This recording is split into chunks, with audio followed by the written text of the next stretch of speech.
Olá, estamos aqui com o nosso curso de processo penal e hoje vamos falar de um assunto muito bacana que é inquérito policial.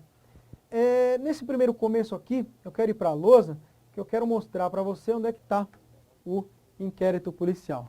Muito bem, temos aqui inquérito policial, está no Código de Processo Penal, livro 1, título 2, que trata do inquérito policial. A gente vai trabalhar aqui, ó, no artigo 4º ao 23, que é o bloco que diz sobre o inquérito policial no Código de Processo Penal. Incidentalmente também vamos falar de alguns aspectos do inquérito que estão em alguns outros artigos aí do próprio Código e de algumas outras leis que vão trabalhar alguns aspectos aqui do inquérito. São leis esparsas, mas que são importantes para a gente poder entender o todo aqui das atividades desenvolvidas no inquérito policial. Eu sugiro que você, depois que a gente passar um pouco por essas leis aqui na nossa prova, que você consulte essas leis, porque aí você vai poder olhar o todo e fica mais fácil de você estudar inquérito policial. Joia? Então, vamos lá para o nosso primeiro slide. Bom, primeiro slide para mim que fez sentido aqui que eu preparei, foi um aqui que vai falar um pouquinho sobre o inquérito policial em 3 alicerces aqui. Separei primeiro aqui a definição de inquérito policial. A gente tem um monte de definições aí na doutrina. Essa aqui separei essa aqui que eu acho que ela é bem bacana, vai servir bastante aqui para o que a gente precisa. Então, inquérito policial é a formalização de uma investigação policial. Então aqui, ó, pela definição que eu separei, procedimento administrativo informativo destinado a apurar a autoria e materialidade de fatos criminosos. Perfeito? Dá para compreender exatamente a natureza do inquérito. É um procedimento administrativo, não é um processo judicial, ele é preparatório, né, na verdade, a um processo judicial.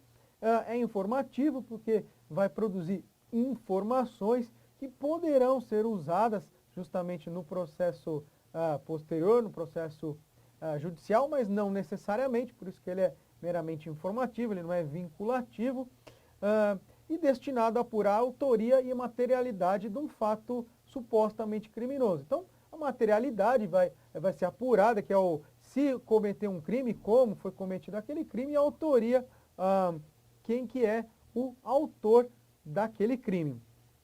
Isso já leva a gente aqui para o segundo alicerce, que é o objetivo do inquérito, que é, no fundo, você reunir elementos de provas que permitam a eventual propositura de uma ação penal. Por que eu digo eventual? Porque você pode identificar o autor ou não, não é verdade? Se o autor for identificado, o inquérito policial pode servir de base. Os elementos que se reunirem no inquérito vão servir de bases para o órgão acusatório propor a ação penal. No caso, o órgão acusatório, numa ação penal pública, incondicionada ou condicionada, será o órgão do Ministério Público, na figura do promotor, e no caso de uma ação penal privada, vai ser o querelante, na verdade, o advogado do querelante. O que leva a gente ao terceiro aqui, elemento terceiro alicerce, que são as características do inquérito policial. Só que essa parte aqui não tem um escopo de exaurir todas as características, mas eu coloquei as principais, aquelas que vão servir para a gente poder trabalhar hoje aqui os aspectos da legislação. Então eu separei aqui as principais características. Bom, a primeira delas é que o inquérito, como eu já falei, ele tem um caráter informativo. Ele vai reunir elementos que poderão ser utilizados na propositura da ação penal. Eles não são vinculativos. O promotor irá, o advogado que postulante irá utilizar se achar conveniente, se aquilo for aproveitável para ele na ação. Tudo o que é feito no inquérito, na medida do possível, vai ser reproduzido também em juízo, né? Então, é por isso que ele tem esse caráter informativo. Também ele é indisponível às partes, ou seja, as autoridades que nele trabalham, seja o delegado de polícia que preside seja o promotor de justiça, que é o destinatário, ou o advogado da acusação, que são os destinatários, não podem pedir o arquivamento desse inquérito. O arquivamento do inquérito somente pode ser feito, somente pode ser promovido pelo juiz de direito. Então, o inquérito ele é indisponível, ele não está à disposição das partes, não está à disposição do delegado, não está à disposição do promotor. Você vai ver aqui, tem alguns artigos, inclusive, aqui do Código de Processo Penal, que regulam isso, justamente porque ele é indisponível. Tá? Bom, uma outra característica é que ele é dispensável. Mas qual que é o sentido desse dispensável? Não é que ele produz uma informação ruim, vai produzir uma informação que é de baixa qualidade, nada disso. Só é dispensável porque ele não é imprescindível para a propositura da ação penal. Veja, a notícia do crime e a investigação pode ser feita, pode ser trazida por outros meios. Suponha, por exemplo, que uma vítima produza ela a investigação, leve direto ao Ministério Público a informação, e a informação está tão bem já estruturada, tão bem trazida, tão bem esmiuçada, que o Ministério Público já se sente apto a propor ação penal. Não teria problema nenhum. O processo poderia se desenrolar da mesma forma. Ou então, por exemplo, uma fiscalização da justiça, de uma auditoria, por exemplo, uma auditoria da Receita Federal, por exemplo, já consegue deslindar um crime, manda direto para o promotor de justiça e ele oferece a denúncia. Não teria problema nenhum. Daí eu vou falar um pouquinho de uma outra característica, que é o seguinte: o inquérito policial, ele é um instrumento de apuração da polícia judiciária, presidida por um delegado. Porém, você pode ter outras formas de investigação que não são feitas via inquérito policial. Como eu falei, por exemplo, a Receita Federal.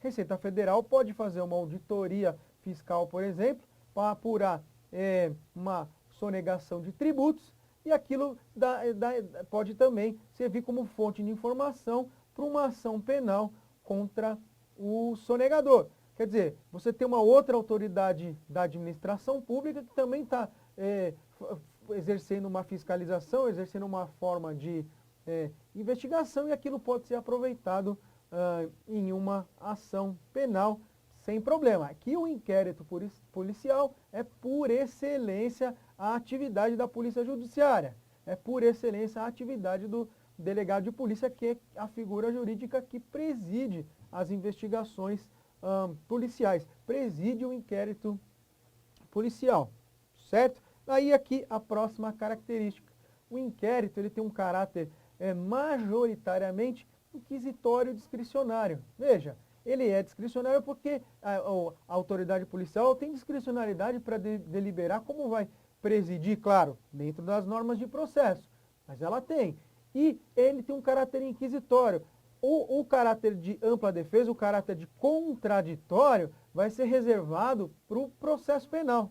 Veja, vai ser reservado lá, para o momento do processo. A lógica por trás do processo é do contraditório, a lógica por trás do processo é da ampla defesa. Todos os atos são pensados em função da ampla defesa do contraditório. Aqui não. Aqui os atos são pensados de forma inquisitorial. Em alguns momentos, isso pode ser um pouquinho atenuado. O autor ou o suspeito, né, pode ser ouvido, ele vai desenvolver a versão dele, se assim desejar. O advogado pode acompanhar o inquérito, pode, por exemplo, peticionar por uma diligência, que pode ser deferida, inclusive trazer que aquele suspeito inicial não é realmente o autor. Então, até pode existir a possibilidade de defesa, mas a lógica dos atos aqui do inquérito não são pensadas para isso, são pensadas de forma inquisitorial. Então, ele é um procedimento inquisitorial que algumas vezes é temperado, mitigada essa inquisitoriedade por ter o exercício de defesa, até porque o Estado Democrático de Direito assim trabalha. Mas ele tem um caráter, vamos dizer, de novo, a lógica por trás dele é ser inquisitorial. Tá? A gente vai ver isso, por exemplo, quando falar no interrogatório do acusado, dos direitos do acusado. E, finalmente, sigiloso e reservado. Por quê? Porque, de novo, a lógica lá do processo é da publicidade. A falta de publicidade lá no processo pode gerar nulidade, pode gerar problemas para o processo. Aqui não. Aqui a regra é o sigilo, a descrição, a reserva dos atos. Ah, mas o advogado pode consultar? Claro que pode consultar, direito do advogado, direito de defesa, mas a regra, de novo, a lógica é pensada para o sigilo, para preservar a investigação.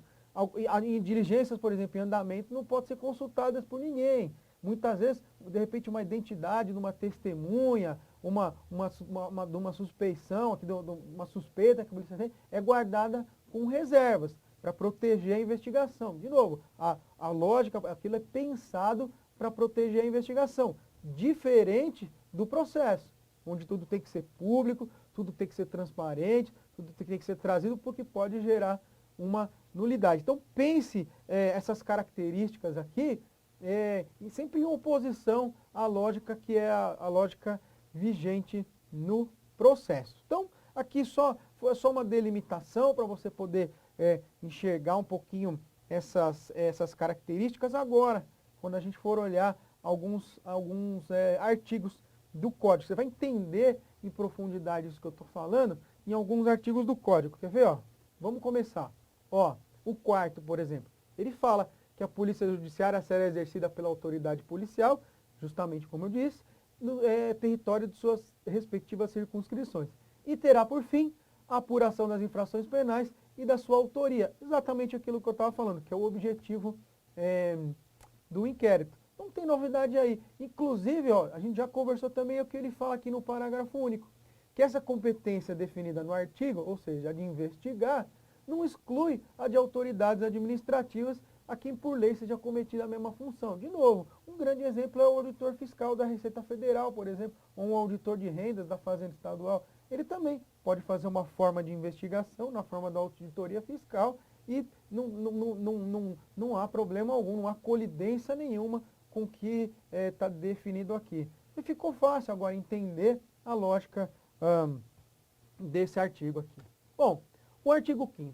Aqui, no 5º, ele vai discutir majoritariamente as formas de como o inquérito policial pode ser iniciado. E isso vai estar intimamente ligado, na forma como ele discute aqui, com o tipo de ação que vai se tratar. Bom, você já sabe que a gente tem aí 3 tipos de ação, né, de iniciativa, ação pública incondicionada, ação pública de iniciativa por representação e a ação privada. Então, ele vai aqui nesse artigo aqui, ele vai diferenciar como o delegado vai trabalhar em cada uma dessas ações. Então, ele diz o seguinte, ó, que na ação pública, o inquérito pode ser iniciado de ofício pelo delegado, tá? Quando o delegado, nesse caso aqui, o delegado tem conhecimento por ele de um crime acontecendo. Como que funciona? Aí eu tomei aqui, ó, o cuidado de separar esses 2 conceitos.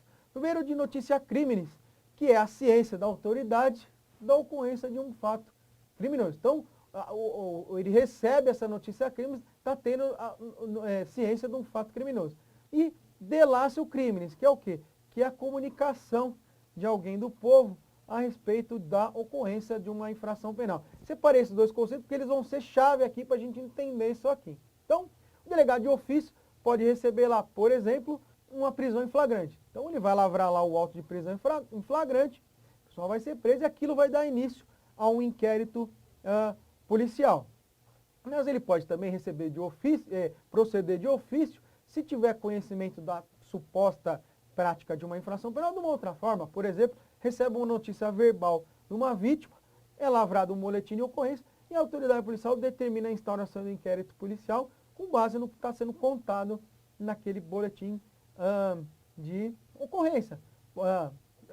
Ótimo, perfeito, está iniciado o inquérito policial. Então é isso que se refere aqui, essa daqui de ofício. Você também pode iniciar por requisição de uma autoridade, seja da autoridade judicial, que é o juiz de direito, ou pelo órgão do Ministério Público na figura do promotor. Recebe lá a petição deles, recebe lá a comunicação deles, a requisição deles e instaura o inquérito policial da mesma forma. E tem uma terceira forma ali que é requerimento da parte. A parte faz um requerimento o ofendido ou quem tiver qualidade para representá-lo, porque ele fala no 3 ali, e a autoridade policial dá início, se entender que é o caso, a um inquérito policial. É isso que está aqui no artigo 5º.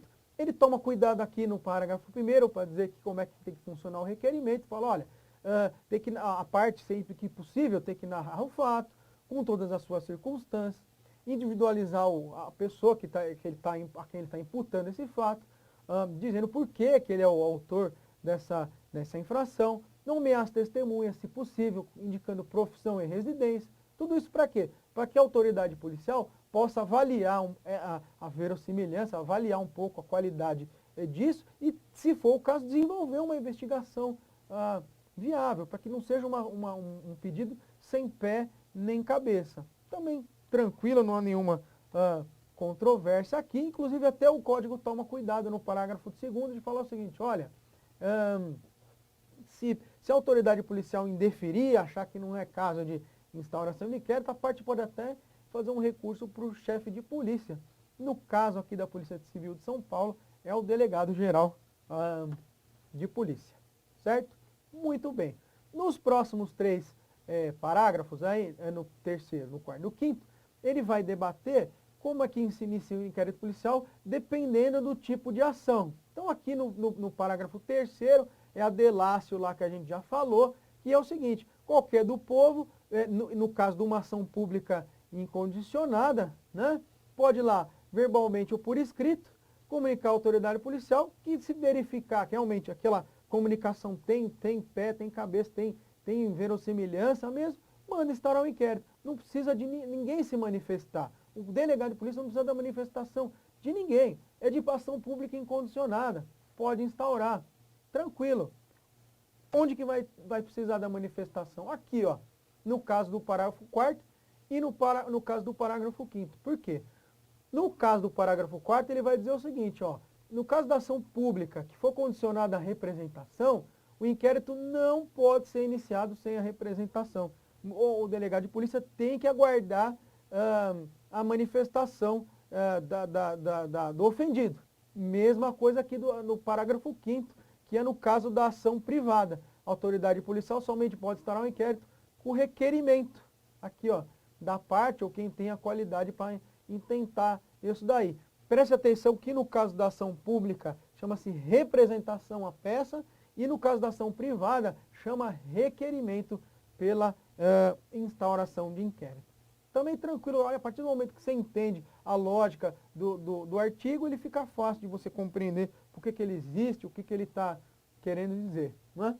Bom, o 6º é bem bacana. Ó. O 6º é o seguinte, a autoridade policial pode deliberar, tem discricionariedade para isso, para deliberar como que ela vai trabalhar, como que ela vai coletar as provas que entende conveniente, que entende cabíveis, para poder preparar a investigação. E aqui o artigo 6º dá algum rol de algumas atitudes que o delegado tem que tomar. Então ele fala, por exemplo, que conhecendo a prática da infração penal, a autoridade deverá, por exemplo, se dirigir ao local do fato, determinar a preservação para que o perito possa avaliar o local e fazer um exame do local. Pode também apreender os objetos que tiverem relação com o fato, depois que o perito liberar o local. O perito liberou o local, foi encontrada uma tesoura que usou para o crime, foi encontrado droga, né? Apreende esses objetos. Pode também coletar outros tipos de prova. Então pode coletar nomes, pode olhar a câmera, por exemplo, tirar uma fotografia, ótimo, pode arrolar testemunhas para ser ouvidas convenientemente, não tem problema. Ouvir o ofendido, a mesma coisa, não precisa nem ser na hora, mas pode arrolar ali, qualificar o ofendido, depois levá-lo para a delegacia para ser ouvido, sem problema. Então aqui tem uma relação de atitudes que a autoridade policial deverá tomar. Aqui é muito interessante, ó, o 6, ele vai falar de proceder o reconhecimento de pessoas, a cariação, o reconhecimento de coisas. O 7 vai falar, ó, determinar se for o caso, proceder exame de corpo de delito, pode requisitar outras perícias, às vezes fazer uma perícia num veículo, que nem eu falei, encontrou uma arma, vai fazer perícia na arma, a vítima está machucada, vai determinar exame de corpo de delito na vítima, e assim vai. Então, uma série de perícias. Eu queria a atenção, que é o próximo passo, Para esse aqui, para o 5, que é ouvir o indiciado, ali a observância do capítulo 3 é porque esse capítulo 2 é o que trata do interrogatório do acusado em judicial, mas a gente vai seguir um pouco a regra do interrogatório judicial aqui também no inquérito. Esse aqui, ordenar a identificação pelo processo datiloscópico e juntar sua folha de antecedentes, nós vamos falar disso agora.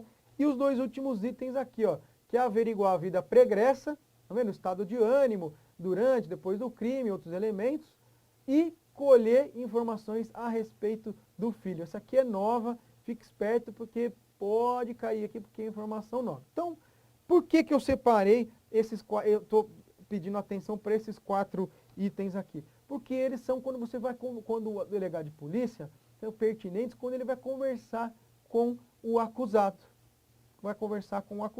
E aí, nós vamos passar por uma coisa importante, que é isso aqui, indiciamento. O que é o indiciamento? É quando a autoridade policial formaliza o convencimento dela de que aquele suspeito é o autor. Então, a autoridade policial vai falar oficialmente que acha que aquela pessoa que era o suspeito realmente é o autor do crime. Tá? Então, quando ele for fazer isso, ele vai ter que produzir uma série de peças jurídicas que o código está falando lá. Então, por exemplo, o código está falando aqui, avaliar a vida pregressa, colher informações sobre os filhos, juntar a folha de antecedentes, ordenar a identificação do acusado. Todas essas juntadas de peças, toda a feitura dessas peças, o conjunto disso é o chamado indiciamento. Então, o que é o indiciamento? Você vai fazer uma peça lá, o delegado de polícia vai presidir uma peça, que é a qualificação. Vai ter o nome, o endereço, filiação, profissão do acusado. Tem uma série lá de perguntas, uma série de quesitos que ele precisa preencher lá para fazer a qualificação. Mesma coisa a vida pregressa. Vida pregressa, uma série de perguntas para o acusado. Usa tóxico, usa droga, usa bebida alcoólica, trabalha, não trabalha, se trabalha quanto ganha, possui bens, está arrependido do crime, se estava alcoolizado, se estava sob efeito de droga, como cometeu. Uma série de perguntas, por quê? Porque é para avaliar o quê? O caráter da pessoa, seu temperamento, a sua história, que é para ter o quê? Uma visão completa de quem é essa pessoa. De repente isso pode perquirir, isso pode entender melhor por que ela levou ela a cometer esse crime. Percebe? Há uma outra, ali folha de antecedentes, uma outra coisa que tem que ser feita, você tem que juntar se a pessoa tem antecedente. Se não tem antecedente, por exemplo, o delegado tem que ir lá determinar que se vá no terminal Prodesp da pessoa e olha se tem condenação, se tem inquérito anterior, em que estado está o inquérito, foi denunciado, não foi condenado, foi indiciado, não foi. Tem que ir lá olhar. E isso tem que ser juntado. De novo, para quê? Para que se possa conhecer a vida jurídica da pessoa. É dada cometimento de diversos crimes? Não é? Já cometeu muitos crimes no passado, mas hoje já não comete, já aparentemente não comete mais? Vem cometendo crimes há muito tempo? Não vem? Que tipo de crimes foram? São crimes análogos àqueles que você está investigando? Então, a folha de antecedentes serve para isso, para que você possa avaliar essa vida jurídica da pessoa. Tá? Interrogatório ali, a peça do interrogatório o que é? É a oitiva do acusado, aqui tá vendo? Ele falou ouvir o indiciado lá no 5. Quando você ouve o indiciado, você ouve no interrogatório. O delegado de polícia ouve o acusado no interrogatório. E aqui eu quero chamar a atenção para aquilo que eu falei no começo. Que a pessoa, em que pese aqui o interrogatório, a lógica do inquérito ser inquisitorial, aqui o interrogado pode se defender. Muita gente até fala que o interrogatório é uma das primeiras formas já de defesa do acusado. Porque ele, no interrogatório, vai ser cientificado de que pode ficar em silêncio. E que o silêncio não vai ser usado contra ele. Porém, ele pode se manifestar. E aqui ele já pode se defender. Pode dar uma versão dele dos fatos. Inclusive, pode até solicitar ao delegado que arrole testemunhas do que ele está falando. De que faça diligência para comprovar, eventualmente, uma linha de defesa que ele quer fazer. Antes de ser interrogado, a pessoa pode ter direito ao advogado. Se, antes de ser interrogado, vier o advogado pode consultar os autos para instruir o acusado, o cliente. antes dele ser, só não pode, o advogado só não pode interferir durante o interrogatório. Isso não pode, daí o caráter inquisitorial, mas o advogado pode instruir a pessoa antes de começar o interrogatório para ela produzir a defesa. Então, todas essas peças jurídicas vão formar o indiciamento. Eu deixei para falar por último ali, ó, daquela ficha de identificação. O que é a ficha de identificação? Uma planilha que você preenche com os dados, onde você identifica plenamente quem é aquela pessoa. Porque você está dizendo que aquela pessoa cometeu o crime e é ela e mais ninguém. E aí é que eu quero que você tenha atenção. Por quê? Porque o código aqui está falando, nesse inciso, que você vai identificar a pessoa pelo processo datiloscópico. Depois da Constituição de 88, isso aqui foi mudado. Por quê? O código é da década de 40 e a Constituição é de 88. E a Constituição fala o seguinte, que se a pessoa for identificada, pode olhar, está lá no artigo 5º, se a pessoa for identificada civilmente, não há necessidade dela ser identificada criminalmente aqui pelo processo datiloscópico. Isso foi colocado na Constituição e para regulamentar isso a gente ainda teve a Lei de Identificação Criminal, que eu separei aqui para te mostrar. Então olha só, o que acontece? Quando o policial vai preencher essa ficha de identificação, ele solicita para o acusado o seu documento. Se o acusado apresentar a identificação civil dele por meio de algum dos documentos que estão no rol lá da lei de identificação, eu vou falar quais são, ele não precisa ser identificado datiloscopicamente, porque ele já está identificado civilmente. Se ele não apresentar esses documentos, ou apresentar um documento que esteja em condições que não possa ser utilizado para identificação civil, isso aí tem também na lei de identificação criminal, eu vou mostrar para você, aí sim ele vai ser identificado criminalmente por meio da sua impressão datiloscópica. Aí sim você vai trabalhar com o que está dizendo aqui na lei. Só aí você vai identificar ele datiloscopicamente. Então, de novo, ele pode ser identificado civilmente, se apresentar o documento, ou, nas hipóteses da lei de identificação criminal, vai ser identificado criminalmente. Como? Está aqui, pus aqui. Então, ele pode, por exemplo, ser identificado civilmente lá, carteira de identidade, carteira de trabalho, carteira profissional, passaporte, identificação funcional, algum outro documento público que permita a identificação, por exemplo, o RNE, para estrangeiro. Então, se a pessoa puder ser identificada civilmente, não há necessidade dela ser identificada datiloscopicamente criminalmente. Porém, aqui, ele fala, às vezes a pessoa exibe o documento civil, mas mesmo assim o delegado de polícia pode determinar a identificação criminal. Em que casos? Por exemplo, o documento apresenta rasura, indício de falsificação, o documento que apresenta foi insuficiente para identificar, pois apresenta lá o documento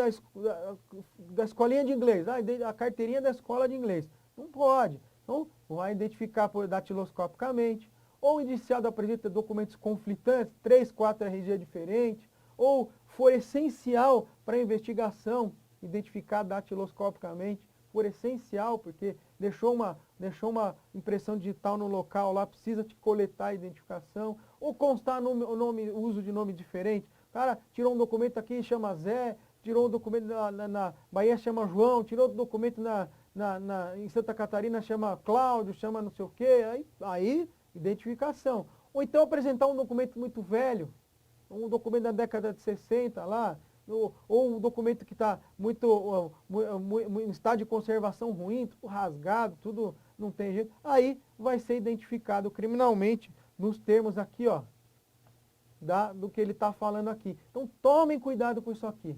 Tomem cuidado com isso aqui. Isso aqui é essencial na hora que for identificar a pessoa e pode criar algum caso.